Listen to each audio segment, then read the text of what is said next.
Hello and welcome to the very first episode of our brand new podcast, The Rugby Show, here on finalwhistle.ie. On tonight's show, we will have a recap of all the Leinster Senior Schools Cup action, as well as AIL action and upcoming games with Ciaron Noble. We will also talk to referee Pete Lynch about his journey as a referee and his new YouTube series, The Ref Cam. But where else is there to start other than the Leinster Senior Schools Cup? On Sunday, we saw Blackrock College beat St Michael's 25-20 in a thrilling affair at Energia Park.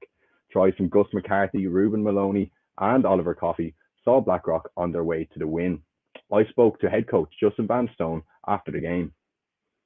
Justin, great way to start the campaign. What's your initial reaction of the game? What a shock, to be honest. I mean, what a contest. I mean, that's what we've been missing the last 2 years, just in schools rugby. Great credit to St Michael's. I mean, what a challenge and what a team. Right there to the very end, and obviously give great credit to my own players as well for the character they showed sticking in there. Definitely, and you were behind at half time. What was your message to the lads going back out for that second half? It was just to believe, to protect the ball better. We really felt that it was our own individual errors that really cost us in that first half. They put pressure on us, fair play to them.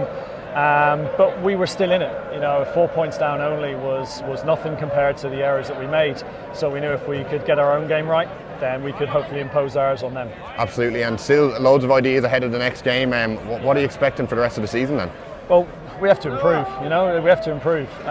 Whilst I wouldn't take anything away from here in the intensity, I don't know if we can bring any more intensity, but we can certainly be more accurate in what we do. Kilkenny College also got off to winning ways with a win over Presbray the following day. Tries from Harry Rogers and Mark Stanley sent the club on the way to their first win of the campaign. Sean Nocton, the out-half, also caught the eye with 13 points from the boot. I spoke to head coach Peter Swainpole and Sean Nocton after the game. Peter, great way to start the campaign. What's your initial thoughts from the game? Listen, we were nervy coming into it. We know that Presbray were, semi-finals and in the league, so they easily could have been in the final.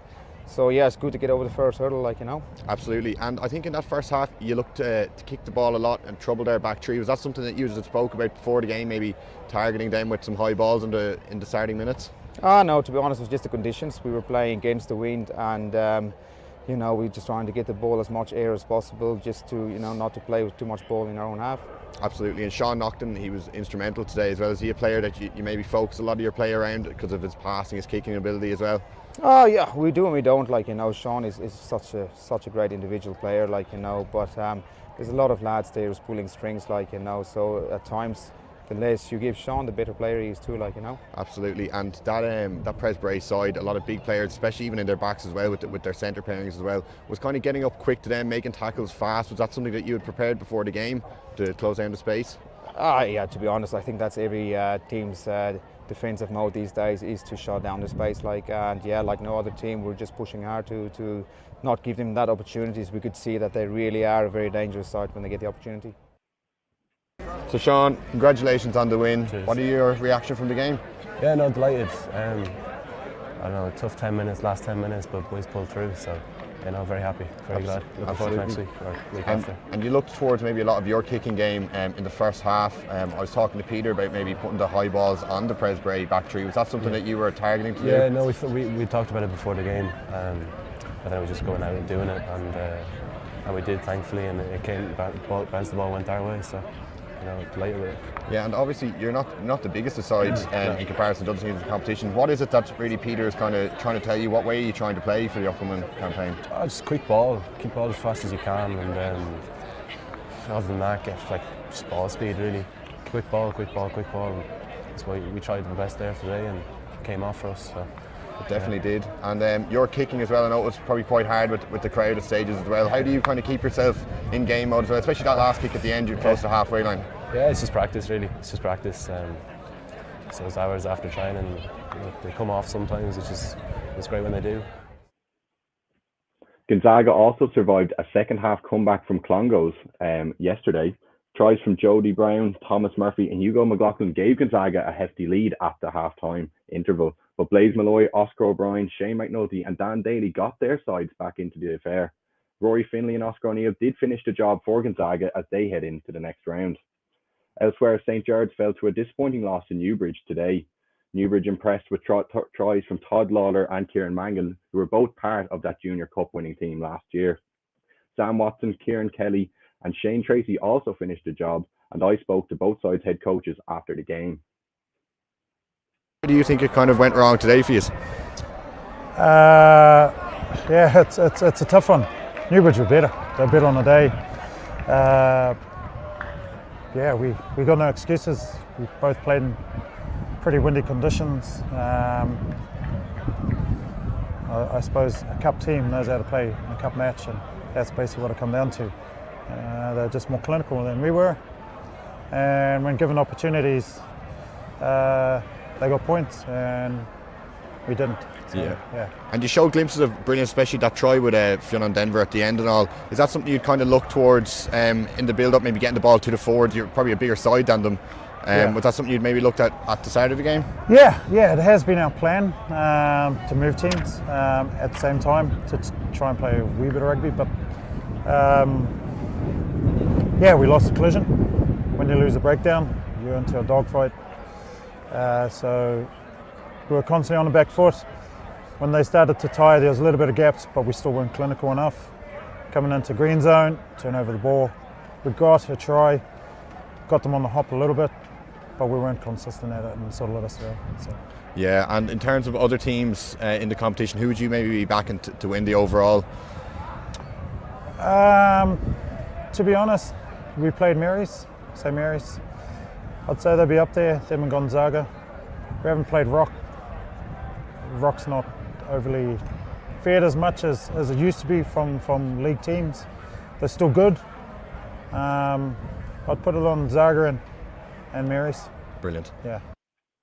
Thoughts on the game? I think the conditions kind of ruined it for everything. You know, it was very hard, particularly over the far side, to get any kind of momentum into the game because the wind was so hard, and for both hookers it was more or less impossible to throw the ball in. So a bit more stop-start than we probably both teams would have liked. Analysing them, they're a big physical team that like to keep the ball in play. You know, we're probably a smaller side, similar enough idea. So yeah, it was difficult, and then kind of the game just kind of hit that flat spot with about 15-20 to go when we were 2 tries up. We're trying to kill their chase, and there was no real ebb and flow to it. So, but look, we managed to stick at it. Nice to get that score at the end and kind of close it off nicely. Definitely, and a lot of players that were involved in that Junior Cup win back a while ago. Is that kind of something you'd look towards, maybe getting the ball to Ciaron, to Todd, Paddy, all very capable players? Yeah, definitely. Like they certainly, those three guys that you mentioned have a bit of X factor about them.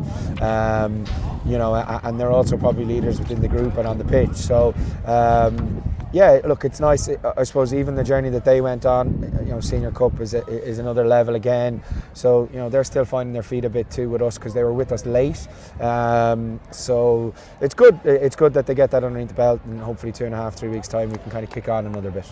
Yeah, and your flankers in particular, I was watching, your turnover ball was fantastic throughout the game. Is that something that you focus on a lot, maybe in training and build up to games? Yeah, Ronan McGorry's very good over the ball. He's 7, kind of old school out and out 7, and he's got great footwork and the contact as well. And Ciaron Kelly is probably your old school 6. He manages the blind side well and does all the donkey work. So we've a nice balance to the back row. It is something we work on. Probably need to kind of get a bit more kind of on our tackle tech before we get to that stage a bit. That's probably one of our main improvements. But in general, look, we'd be happy in what was a really difficult day for conditions. 100%. Thank you. So we are now halfway through the first round of the Leinster Senior Schools Cup, but there is still 4 more games to go until the draw can be made for the next round. Tomorrow, Roscrea face Wesley College, and St Mary's College also host CUS. Belvedere College face Castleknock on Saturday, with Terenure College and St Fintan's completing the action in the first round. But the Munster Schools Cup semi-final between Bandon Grammar and Credit has been cancelled due to weather concerns. But now we will now be joined by AIL expert and commentator Ciaron Noble to discuss the AIL season so far. Ciaron, how are you? That's a very generous introduction, expert. I don't know if you could call me that, but well, we'll see at the end of this anyway, I guess. Glad to be here. Absolutely. And where else to start other than the women's division, which did come back earlier than the men's last week. Obviously, with the league being separated now into 2 with the top 4 in the conference. How do you feel about that top 4? Who's impressed you? Well, first of all, I think it's really important that they do separate the 2 conferences, because I saw a lot of the early games, and the likes of Railway, Blackrock, they were blowing teams out of it, like the smaller teams. So the split is really important. Like, and after Christmas, both leagues are a lot more competitive. So that's great to see. Blackrock seemed to be a bit of a surprise package this year. Definitely. I was saying to you beforehand, we were talking, they probably weren't one of the favourites. Railway were probably people's pick to go on and win it. But Blackrock are doing really well so far. I think they've won all their games so far in this new half of the season, and they're doing really good. Old Belvedere struggling a little bit. I don't know what's going on there. Railway are still thereabouts. They'll be in the final in 2 weeks' time. So yeah, it's really interesting. Absolutely, and it's interesting that you said that about Railway. Obviously, before Christmas, yet to lose a game. Definitely everybody's picks to maybe go on and lift the trophy at the end of the season. But Blackrock College, they came from absolutely nowhere. 4 wins from their opening 4 games in the top 4, but a real test this weekend when they face Railway. And of course, if Railway win with a bonus point, they can overtake them into that top spot. And then UL Bohemian, they were another side, young side from Munster. They've slightly struggled maybe, but they are still within touching distance. Yeah, I suppose, like, for these teams that didn't make the final, they need to finish their season strong. And I know that I think Niamh Briggs is ahead of UL. Hayes was there last season.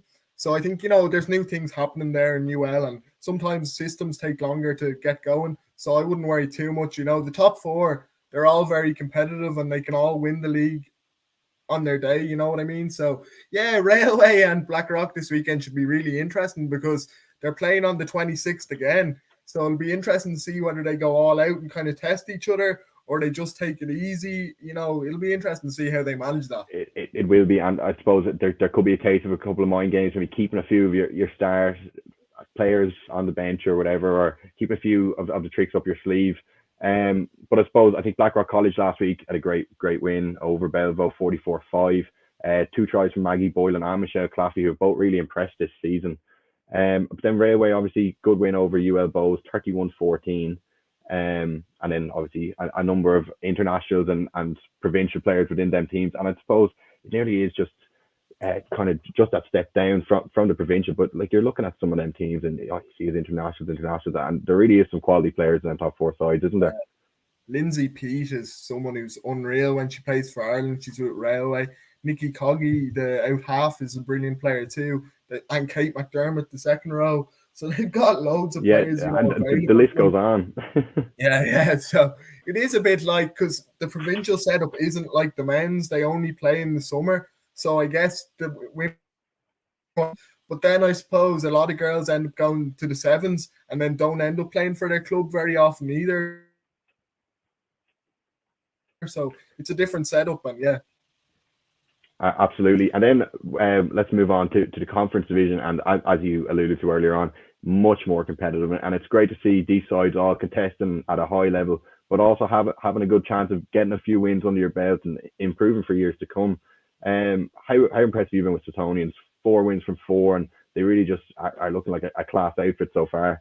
Yeah, they look to be the stronger team of those 6, and they seem to be kind of maybe not at the level that the top 4 are at, but they're not massively far off, I'd say. But something I've been really impressed with, my own local club, Wicklow, the first 3 games of their AIL season, I think they shipped nearly 200 points, over 200 points actually. And, a lot of those girls could have given up. They could have not went to training after those first 3 games. But, they kept ploughing away with their coaches, Jason Morton,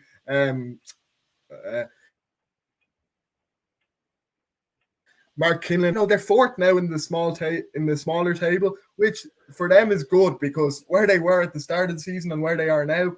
And the same goes for Ballincollig. They've got Fiona Hayes now. She's a head coach for them. She was with UL Bows before that, and she's doing some really good things with them. So yeah, it's great to see some of the, I won't say smaller clubs because they're still AIL clubs, but it's great to see those kind of teams getting wins. And for Wicklow, they got that big first away win at the weekend, which was massive for them against Malone. And Lucy Mulhall actually lined out for Wicklow for the first time, so that's massive. Very good.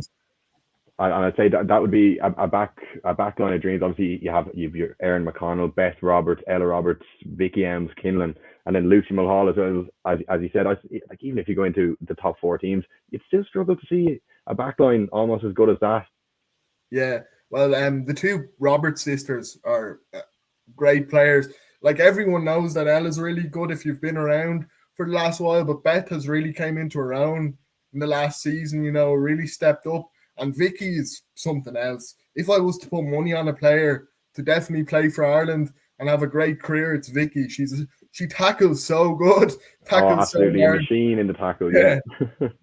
But Setonians seem to be the best team. Galwegians aren't far off Setonians as well, to be fair. So it's just great to see that. I think the separate leagues actually does all the teams a favour, and it makes it more competitive and better to watch. And it's great to see TG Carr again. Exactly, a way to watch it for people as well, because I suppose for years everyone was out of touch with it, but I think it really is something that needs to continue to grow as well. Yeah, TG Carr, they're setting the ways for women's sport in Ireland, in my opinion, and this is another example, having it on the telly. And I think a lot of people might tune in and watch the game that maybe don't really follow women's rugby in the AIL, so that's really good. More eyes to it, the better. So definitely. And let's maybe move on then to the men's. We had a 2-week break, mid-season break, but in Division 1A, Clontarf leading the way 5 points ahead of Lansdowne. Talk to me a bit about that division. Very competitive as always, I assume. Yeah, I suppose Clontarf and Lansdowne have kind of been the top 2 teams this year. They sit 1 and 2. Clontarf have only actually lost once in round 5 to Lansdowne, and that next Friday week, Clontarf go to the Aviva Stadium, so it should be a good game. Yeah, absolutely, yeah. And they are 5 points at the top, as I said, but I suppose still a long season to go. Terenure College sitting in 3rd place with Cork Con in 4th.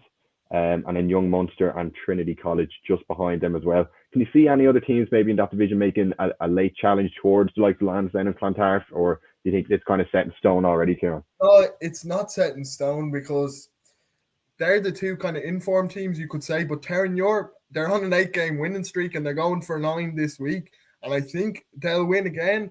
And they're in 3rd, and I think they lost 3 games early on in the season. Young Munster, I think they lost to Lansdowne, they lost to Clontarf, but since then they've just went to another level. And I seen them play against UCD a couple of weeks back, and they won 60 points to 8, and it was the most impressive display I've seen in a few matches. But I was really impressed with their ball speed, their backs, their forwards, everything. But another team I've been really impressed with is Dublin University, Trinity. They're really good. Sometimes results-wise, they're not consistent enough, maybe, but there's a massive game for them at the weekend. They're hosting Lansdowne, and they actually beat Lansdowne in the reverse fixture earlier on in the season by 2 points, 27-25, I think it was. So, I reckon that's a massive game for them, and if they can win that, they can really push themselves into that top 4 picture. 100%, and Dublin University, as you said, had kind of a mixed campaign, 7 wins, 5 defeats, but they did defeat Young Munster last week, and it has taken them to within 2 points to them as well. So there's no reason why they can't continue to jump up the table, keep contesting. As you said, proved to be a bit of a bogey team for Lansdowne. So then moving on to 1B, and very competitive again. Wesley leading the way with Highfield 6 behind them, but the top 2 do meet this weekend. Yeah, massive game. Highfield, to be fair to them, were kind of blowing everyone out in the early stages of the league. They were winning all their games. They looked pretty comfortable, and they looked like a team that looked pretty unlucky, actually. Before the COVID break 2 years ago, Highfield and Wesley were actually the top 2 then, and they looked like the 2 teams that were going to go up. So now they probably deserve to be the top 2 again. But the funny thing about the AIL this year is, and I said it to you before, only 1 team goes up because of COVID. So if you're anyway in the top 4, you can get promoted. So for the likes of Highfield and Old Wesley, who have been probably the most consistent in the league, it doesn't really matter. Like if they get to that top 4 and they lose the semi-final, then it is wide open. And maybe talk a bit more about that, Ciaron, to the viewers, because it has changed format, and it even took me by surprise until a couple of weeks ago, because I was looking at someone, I was like, will Wesley will go up or whatever. So what has actually changed from previous seasons? Oh, I just missed that there, sorry. So I was just saying, can you maybe explain to the listeners what has actually been the changes compared to previous seasons? Well, as far as I'm aware, it used to be the top 4 and the top 2 teams would go up, and then 2 teams would go down, 9 and 10. But now this year, because of COVID, and there's been some nil-nils because of COVID cases, and games haven't been able to be fulfilled. Not many now, in fairness. Like, a lot of the games have went ahead. So that's why that's been brought in. So now 9 and 10 will play in a relegation playoff, and then the top 4 will play it out, and only the champions will go up. So Absolutely, yeah. and you actually mentioned 9th and 10th there. It is a tough battle at 1A towards the bottom. There is UCC, Ballynahinch, still yet to register a win this season. UCD and Garryowen just above them. Who do you think could be in trouble of maybe going down? No, I think it is UCC or Ballynahinch. I think Garryowen and UCD, to be fair to them, UCD are a weird one. They have some fantastic players there, like Chris Cosgrave, Dylan O'Grady, who's with the Ireland under-20s at the minute. Dermot Mangan, who suffered an injury, but he's a fantastic player and would be playing for the Ireland under-20s if he was there. So for them, it's just about getting players back. I don't think relegation is really a worry for them. And same with Garryowen. I feel like maybe they're losing against the bigger teams, but I think they'll have enough to stay up. So I really do think it's between UCC and Ballynahinch. Exactly. And then if we go back to 1B, so then bottom sides, Navan and Banbridge really struggling this year. Malone, Belvo, just ahead of them as well. Do you think Navan could be in trouble though?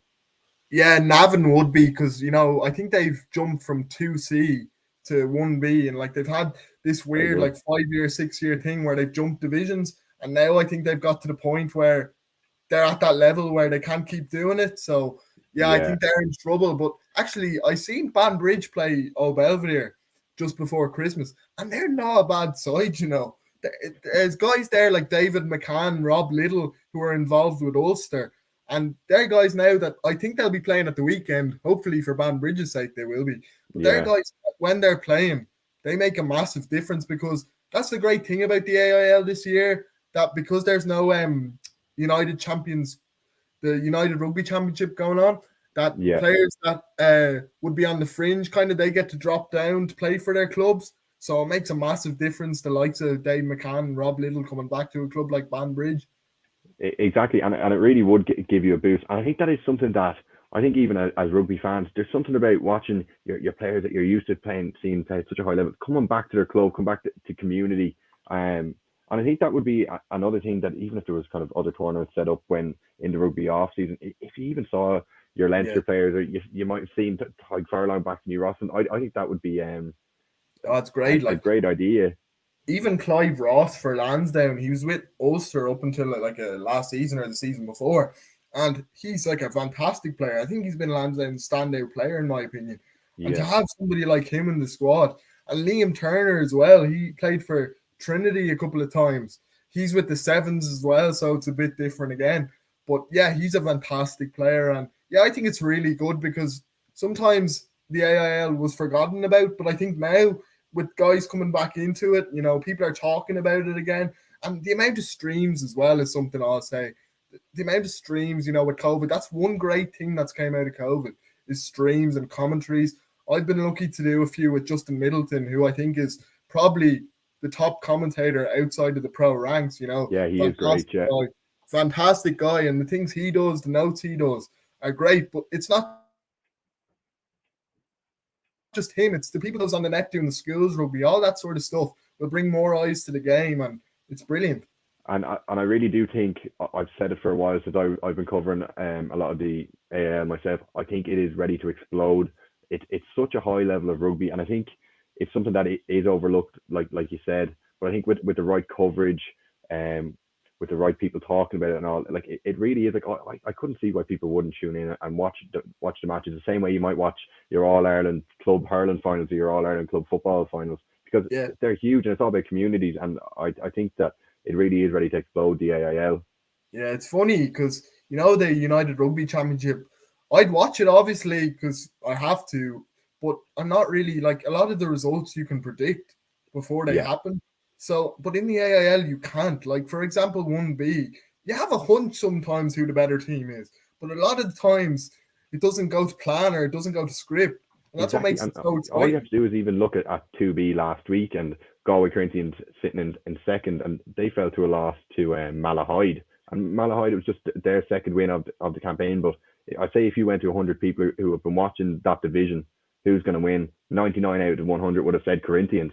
But I suppose, and it's that element of anybody can on the day can turn up and do one of the big boys. And I think that's something that is really entertaining. Yeah, it's funny as well that you say about how competitive it is. If you go down to 2C, you've got Enniscorthy, who are doing really, really well, but I think they won the Towns Cup in 2019, so they were a junior club. Leinster They beat League Wicklow, 1A. I think, wasn't it? Yeah, they beat Wicklow by a couple of points that day. A really close game, but Enniscorthy were a Leinster League side, and now they look like they could be going up to 2B. So that shows you that even the gap between 2B and Leinster League 1A, it's not massive. It's not massive, and it's funny that you said Enniscorthy sitting 9 points clear at the top ahead of Skerries. And if you look at that division as well, Enniscorthy probably over the last couple of years, you wouldn't have put them maybe in the same breath of a lot of these sides. You have Clonmel, Tullamore, Bangor, Skerries, Middleton, all teams who have been hanging around the AIL for a couple of seasons, and they're really starting to show their worth, and they do have a good group of and a good core of young players as well. Yeah, absolutely. And Ciaron Hurl, he's with the UCD now, I think, but he did a lot of work with Enniscorthy, like when they were Leinster League side, and I think some of the work he's done is coming through now. Like, even though he's not there anymore, I think a lot of what's happening there is because the likes of him. So yeah, it's great to see. Exactly. And then you do make that jump down then from 1B to 2A, and I suppose any other year Queen's University would have been absolutely delighted with their season. 13 points clear of Cashel in second place, 11 wins, 1 loss this season. But as you said earlier on, all it takes is for someone to show up on the day to beat them, and Queen's University are staying in 2A for another season. Yeah, I mean, it's a bit weird. You don't want to peak too early. You often hear swimmers, sports people, but it can be the same for rugby teams as well. Like, you can do really well over the calendar year, whatever it is, 20 weeks or whatever, but if you can't back it up come the semi-final or the final, it sounds harsh. It means nothing. It doesn't count for much. It doesn't really at all. And I suppose if you look at Queen's University, Cashel in second, Ballymena in third, Buccaneers in fourth. Queen's University nearly 20 points ahead of Buccaneers, but there is nothing to say that if they do meet in the semi-final, that Buccaneers won't turn them over. And even at that, if you go to 2B and you look at Greystones, I know you've seen a lot of Greystones this year, and I would have throughout the years. They're a team that really, from looking at them, you're like, oh yeah, they're going to go up to 2A, because they do look that level above some of the other teams, but there's no guarantee that they will. So none at all. And I suppose maybe Greystones aside, I think it's probably the most competitive division in the AIL. If you look at Galway Corinthians, 39 points in second place. Blackrock College tied on points, but in third, 39. Wanderers, 36 points. Belfast Harlequins, 36. Sligo, 33. Really, any one of them six could really make a push, like to keep that top four spot. And one team that I would like to call out is Wanderers. I think they've been so unlucky. They've 6 wins, 6 losses, but 3 of them losses have been in the last minute. They lost to Belfast Harlequins in the last minute penalty, lost in a try against Blackrock College, a try against Greystones last 10 minutes at Dr. Hickey Park, and Greystones did steal the win. And they're a side that I do feel for, because they've been playing some fantastic rugby throughout, but that element of maybe holding a lead and knowing that they got turned over in the last couple of minutes, and I think it might be kind of mentally affect them, especially in recent games. Yeah, Killian Marmion is a fantastic out half for Greystones. He's a top player. And then you've got Andrew Keeley. He's another good player. Exactly. And Ferdy Kenny, top scorer in the AIL Division 2B. He's been fantastic as well. And Greystones, I think the first half of the season, Danny Kenny, number 8, was a real standout for them. But he's been injured the last couple of weeks, and they've introduced Dan Mannion at number 8. And I think a lot of people, when they saw Danny Kenny was out, they were wondering, how are Greystones going to do? A real battering ram, a real leader among the team. But they've been fantastic, and they're only one loss. I know Dan Mannion, his younger brother, is involved with Greystones as well, Ronan. But Dan Mannion's one of those guys, from what I've heard in Wicklow and places, he was like, people were tipping him to play for Ireland and stuff. and things have happened due to injuries. And even with Greystones, I think, he hasn't got to play as much as he'd want because injuries have kind of prohibited him. So I think he's a fantastic player that probably just hasn't got the rub of the green in terms of injuries and stuff like that. So yeah. 100%. And one side that it is quite strange in 2V, Go Regions started the season with a real bang, beating Ballina, but they haven't won since that first week. And it's a very difficult one. I don't know how them players must be feeling just kind of week in, week out, losing, especially since starting strong. And after the win over Ballina, people were like, oh, Go Regions might be able to contest this year, but it hasn't worked out the way they've wanted to. Yeah, and historically, Galwegians would have been a higher league team. They would have been kind of 1A, 1B down the ladder. And even you saying that now, it kind of shocks me a bit, Yeah. The Galwegians are at that stage. So, yeah, they were kind of the big team in Connacht years ago. So exactly, and you've seen even in that division, like Ballina and other Connacht side ahead of them, Sligo, Galway Corinthians.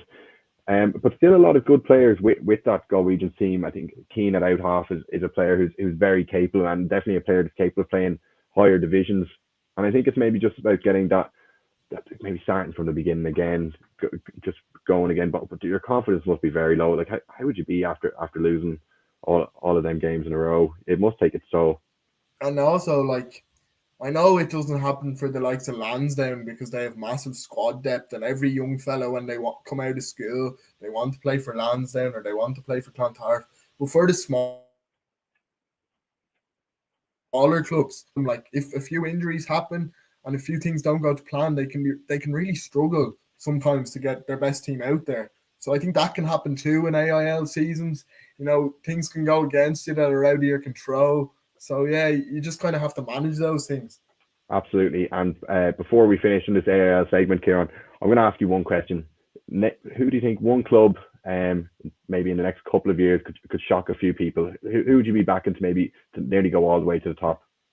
That's an interesting question. I suppose you never really know. Like Highfield and Wesley, Wesley are a team for me that they're in 1B, but I remember I used to be involved with Bective Rangers when I was a young fella when my dad was playing there, and Bective were always better than Wesley, always.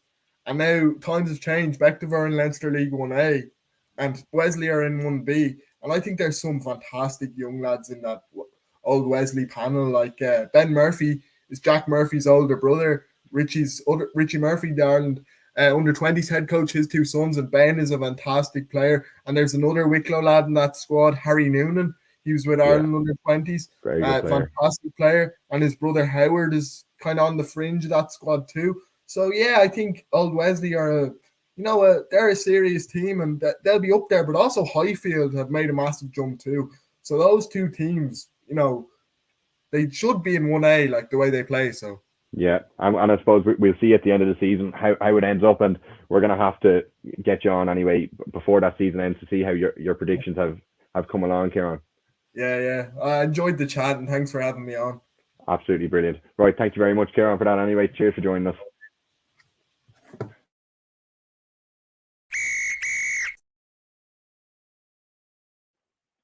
So we now have a very special guest. We have Leinster branch referee Pete Lynch joining us now. Pete has caught the eye in recent weeks with a new ref cam footage on YouTube. Pete, how are you? Thanks for joining us. Hey Luke, how are you? Thanks very much for having me on. I'm very good. So let's just get straight into it. When did you start refereeing, Pete, and what were the reasons why? Very, very, very good question. And I was only talking to another branch ref recently, trying to figure out how long ago when I was reffing. So I've been doing it for about 4 years. But I've only been a branch ref, Leinster branch ref, for 3 years. So, and what kind of games would you be covering then in the Leinster? Is it kind of strictly adult games, or would you be involved in a lot of the underage stuff as well? To be honest with you, it's a mix of both. So it can really depend. I mean, the way it works is that for youth panels, you have, let's say, because I'm based in the southeast, so you have a southeast panel, and you have an area rep who will send you some youth games. and then normally any of your adult games will come from Leinster Branch themselves. So there's Haley White up in Leinster Branch will issue you a game. So that, I mean, that could be anything. That could be Metro Eights one week. Then it could be New Ross RFC the next week for New Ross ladies. And then you never know. It's hard to tell, to be honest with you. So some games you might do, like I said, Metro Division 8. Other days you could, you could be in, the middle of Burr. It's hard to say, but Yeah, it's a good mix. It's enjoyable as well, because if you mix it up, if you get a good mix, it's always nice. exactly. And you mentioned it there that you do find it very enjoyable, because I know you would have played for years as well. So it was it kind of Sure. difficult to go from maybe being the one that was maybe almost challenging a referee to being that person being challenged, or the one with the authority on the pitch. Did you find it difficult transitioning? I don't know what you're talking about, Luke. I never challenged a referee in my life. Do you know what? It absolutely was. I suppose one of the key things about becoming a referee, and obviously there's a whole process in place, but it's actually how much did I really know about the game? Because when you go from playing the game and probably only, worrying about your position and where you should be and what you're doing, and then you go to referee a game, you realize, well, I can't speak for every referee here, but I realize how little I actually knew about different positions, and even some of the rules that just never really applied, never really interested in. So I mean, as a referee, you have to know. Well, I suppose they're laws, so to speak, not rules, but all those things that you learn through experience. Then you might think you know all the laws, but in reality, when you go to, I suppose, to rule on them in the middle of, a game, I suppose at the end of the day, you have 30 players in a ball, and you have to try and keep your eye on all of those things and try to keep all those laws as part of it. It certainly makes for an interesting challenge.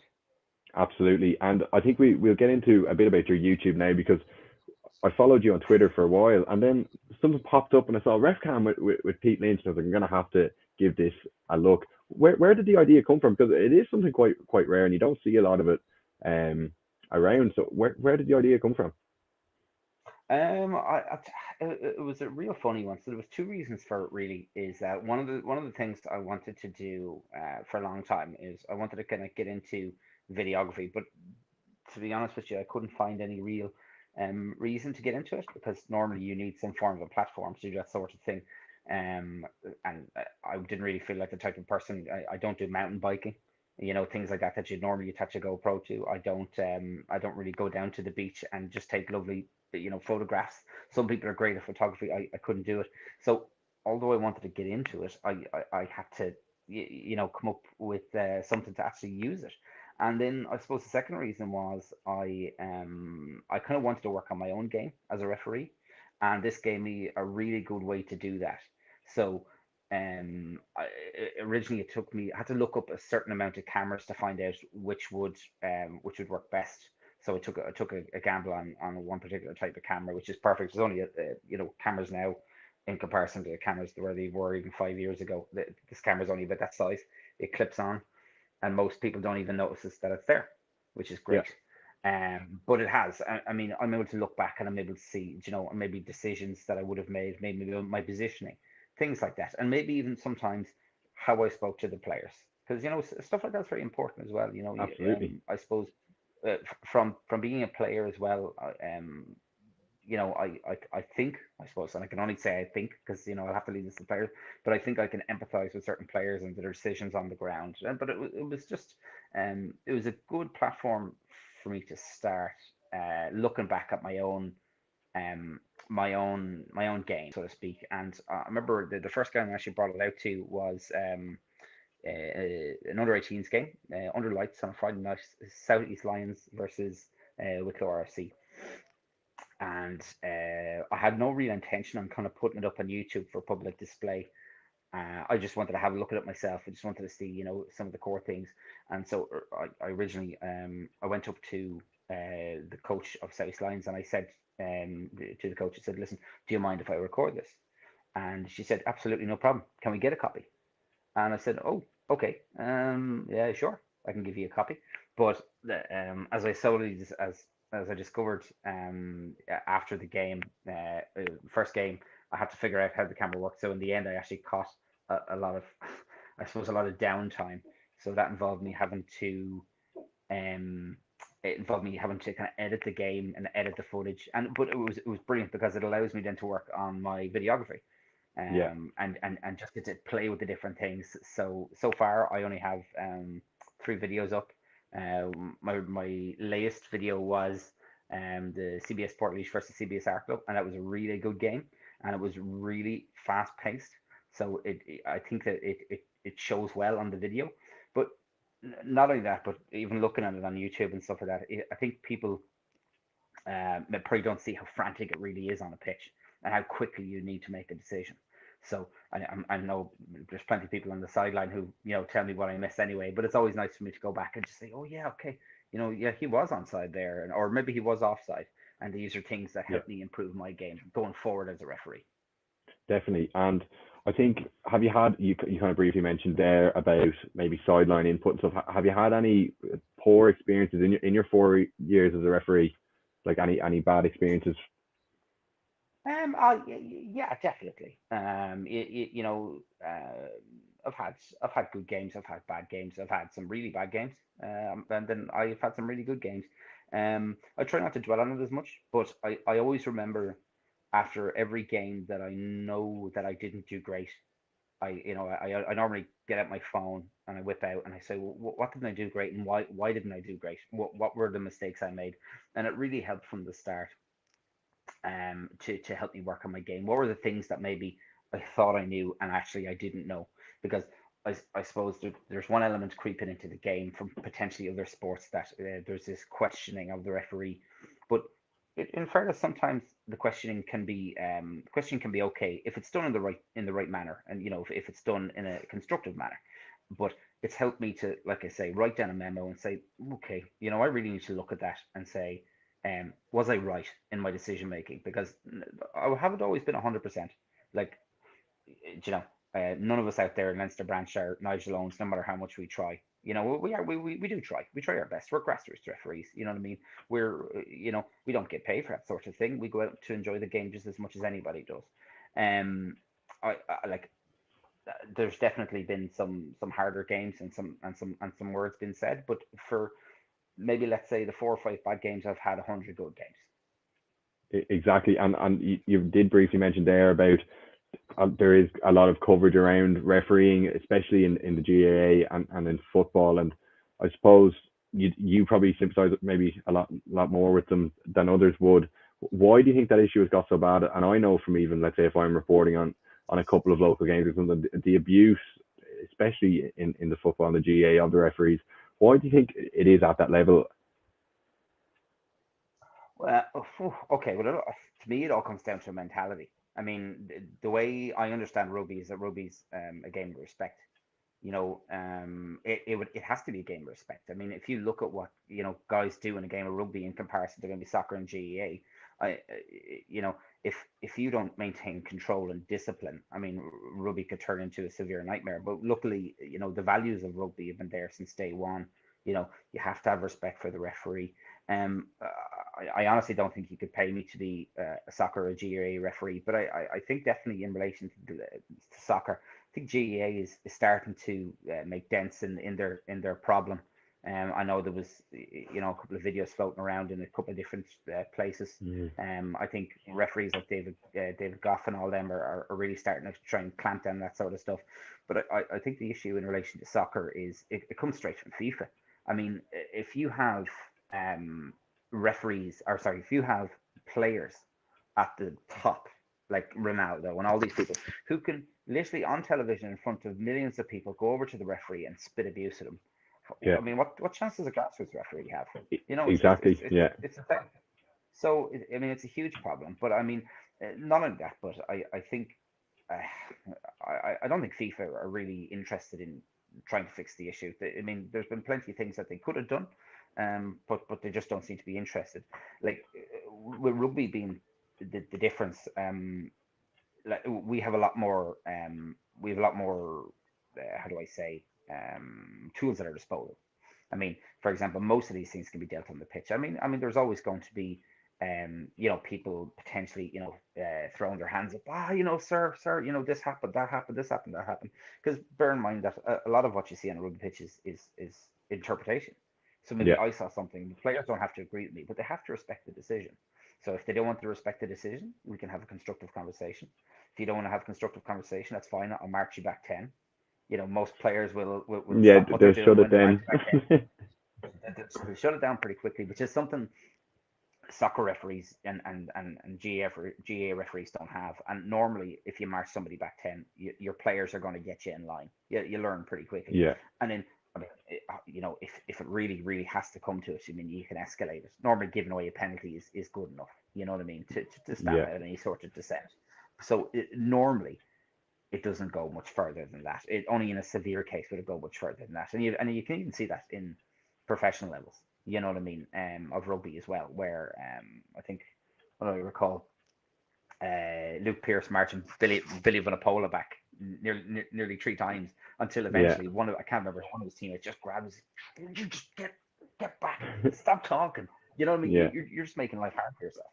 Exactly. So, Yeah. no, And you kind of said it there, that rugby was all for you was about respect, and from a young age you do learn that, and I think it is probably something that is needed to be combated more from a younger age, maybe in them other sports as well, because that respect has always kind of been there in rugby, and I suppose there's no wonder why there's a shortage of a lot of referees for your other sports as well. Is it the same in rugby, or is there kind of there still is quite a lot of rugby referees, or is there a shortage like in other sports?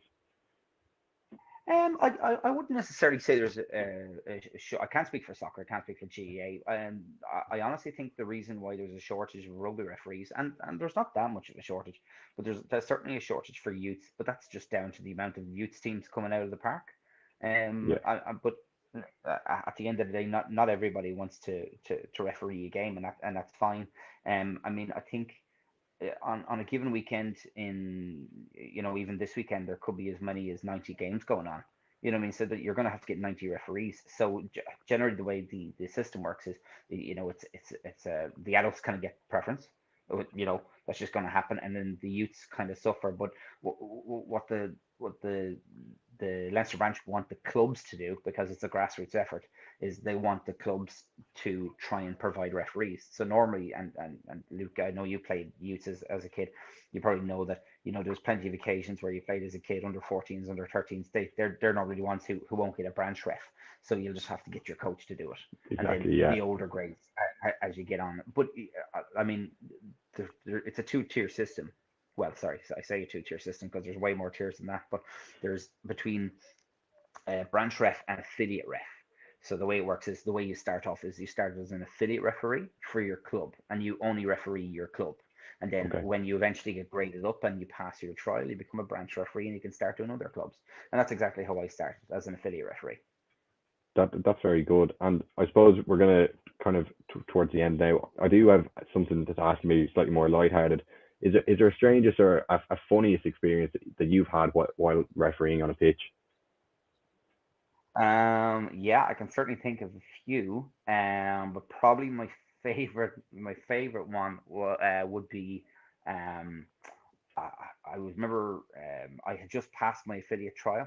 I had done a couple of games, so I was only doing like youth, under 14s, under 15s, and I was on my way out to watch which was my then girlfriend, now wife, play for Arklow versus Greystones, out in Arklow. And I remember I was about to leave the house, and I got a panic phone call from who is now actually the president of Arklow Rugby Club, but then at the time she might have been the team captain. I can't remember.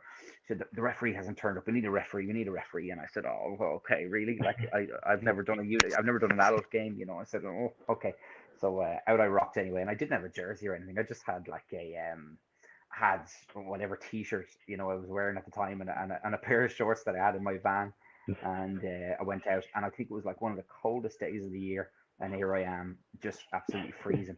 One of the things I'll never forget is, my wife was playing. I think she might have been playing number 10 that day, and I was doing my absolute best, probably, and it's certainly getting a lot of guff from both sides, because I'm sure I was making plenty of mistakes, and got down to something. I think I can't even remember what it was. It was some decision anyway, and maybe a player going off their feet or something at a ruck, and I called it up, and penalty to Greystones, and my my wife looks at me and she goes, "Sir, you're having a laugh." So I marched her back 10, and of course everybody on the sideline who knew that she was my verbal all went, "Oh, okay, oh," and it was probably the only time I was able to ever give her any orders that she couldn't say no to.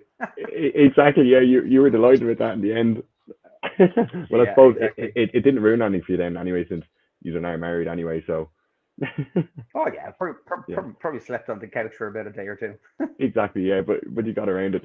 Anyway, Pete, before we Yeah. leave this, if someone is listening to this and or watching this and they, like you, would be interested in becoming a ref, how do they go about something like that?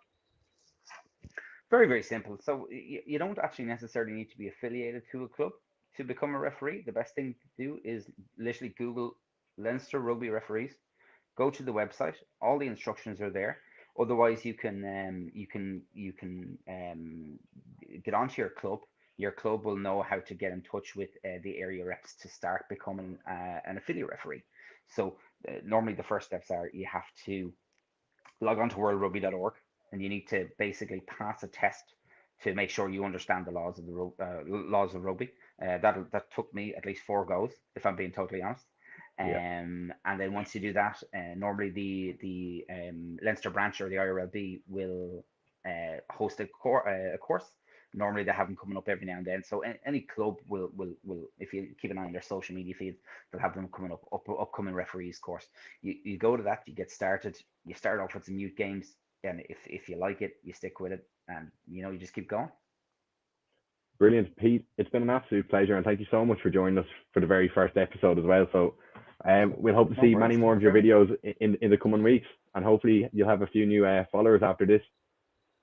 I appreciate that, Luke. Thank you very much. It was a pleasure talking to you. Absolutely. Brilliant. All the best now, Pete. Thanks, guys.